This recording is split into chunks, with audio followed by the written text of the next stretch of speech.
परमेश्वर के अद्वितीयता में लोग देखेला कि परमेश्वर के अधिकार, परमेश्वर के धार्मिक स्वभाव, परमेश्वर के सार और परमेश्वर के ऊ साधन जौना के द्वारा परमेश्वर हर चीज के भरण पोषण करेनी सभी अद्वितीय बा। ई अद्वितीयता स्वयं परमेश्वर के असली पहचान के निर्धारित करेला। यही से सभी जीव जंतु के बीच अगर आध्यात्मिक दुनिया में चाहे मनुष्य के बीच जीवित प्राणी परमेश्वर के जगह खड़ा होखे के बारे में इच्छा करता तो सफलता असंभव ही बा। मनुष्य चाह के भी परमेश्वर के जगह खड़ा नहीं हो सकत।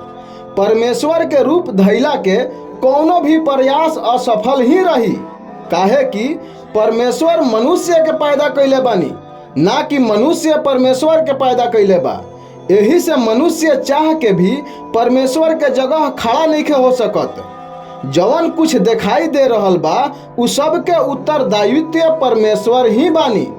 परमेश्वर कबो केहू के साथे अन्याय ना करेनी। यही से कहल जाला परमेश्वर के घर में देर बा अंधेर नहीं खे। मनुष्य चाहे तो भक्ति भाव से परमेश्वर के भी पा सकता। परमेश्वर के जाने के बाद तो मनुष्य के धार्मिक किताब पढ़े के पड़ी।